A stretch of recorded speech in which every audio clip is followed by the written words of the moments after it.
మొదటగా మేషరాశి.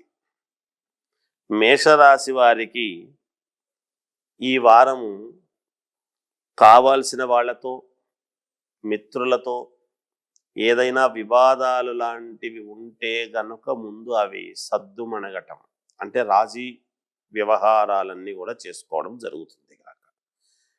అలాగే సంతాన విషయాలలో సంతానము వాళ్లకు వివాహము, ఇంకేదైనా శుభకార్యాలు చేసేటువంటి విషయంలో కానీ ఒక నిర్ణయం తీసుకోవడం లాంటివి జరుగుతాయి గాక.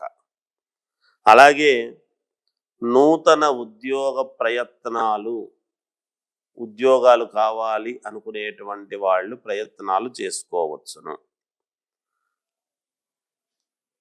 అదే ఈ మేషరాశి వారికి